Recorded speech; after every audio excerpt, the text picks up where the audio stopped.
Hello students, education with Suparna চ্যানেলে তোমাদের সকলকে স্বাগত। আজকের আমি 2018 সালের এইচএসের বাংলার এসএকিউ আমি তোমাদের সাথে শেয়ার করব। তো চলো তোমরা ভিডিওটা দেখতে থাকো। প্রথম প্রশ্ন হলো, সেটাই সবাইকে অবাক করেছিল, সবাই অবাক হয়েছিল কেন? সৈয়দ মুস্তাফা সিরাজ রচিত ভারতবর্ষ গল্পে বুড়ি কিভাবে ঝড় বৃষ্টির মধ্যে বেঁচে বর্তে হেঁটে আসতে পারল, সেটাই চায়ের দোকানের লোকেদের অবাক করেছিল।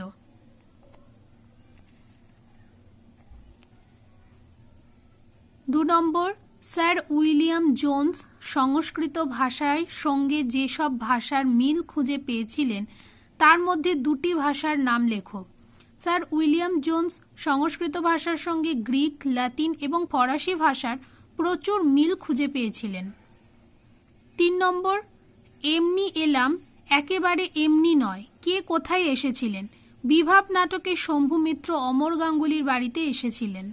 অথবা দিয়ে প্রশ্ন, দিলুম তোকে বকশিস দিলুম, কে কাকে বকশিস দিলেন? নানা রঙের দিন নাটকে রজনীকান্ত চট্টোপাধ্যায় রামব্রিজকে বকশিস দিলেন। বহুদিন শহরেই আছি, শহরে থেকে কি উপলব্ধি করেছেন?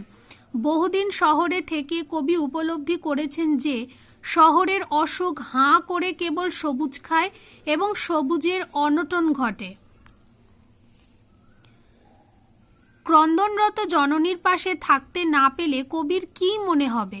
ক্রন্দনরত জননীর পাশে থাকতে না পারলে ছবি আঁকা, লেখালেখি এবং গান গাওয়া অর্থহীন বলে কবির মনে হয়।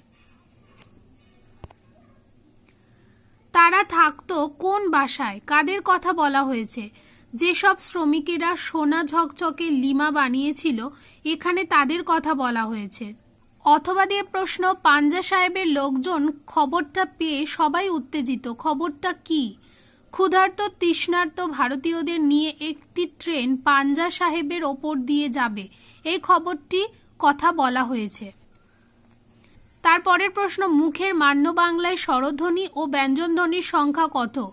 মুখের মান্য বাংলায় স্বরধ্বনির সংখ্যা 7 এবং ব্যঞ্জনধ্বনির সংখ্যা 30। নেক্সট, তাহলে উৎসবের বুকে শত হাতির বল থাকতো আজ, কি হলে এমন হতো? উৎসবের স্ত্রী সন্তান বেঁচে থাকলে তার বুকে শত হাতির বল থাকতো। তারপর একদিন বুঝলে চাকরিটা ছেড়ে দিলাম। বক্তা চাকরি ছেড়ে দিয়েছিলেন কেন?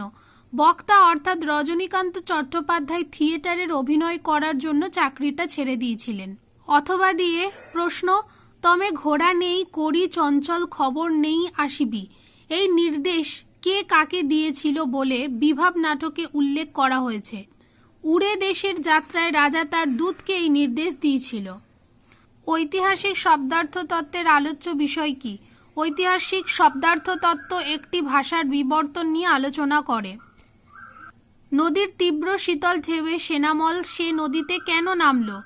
কবি জীবনকে দুঃখের তপস্যা মনে করেছেন কেন? সে অর্থাৎ সুন্দর বাদামি হরিণটি অনিদ্রাজনিত ক্লান্তি দূর করে নিজের শরীরটাকে স্রোতের মতো একটা আবেগ দেওয়ার জন্য নদীর তীক্ষ্ণ শীতল ঢেউয়ে নেমেছিল। তারপর আমৃত্যুর দুঃখের তপস্যা এ জীবন, কবি জীবনকে দুঃখের তপস্যা বলেছেন কেন? সারা জীবন দুঃখের তপস্যা করেই সত্যের দারুণ মূল্য লাভ করা যায়, এজন্য কবি জীবনকে দুঃখের তপস্যা বলেছেন। তো তোমাদের সাথে আমি 2018 এসএকিউ আমি শেয়ার করলাম, তোমরা এগুলো খাতায় লিখে নিও কিংবা দেখে নিও।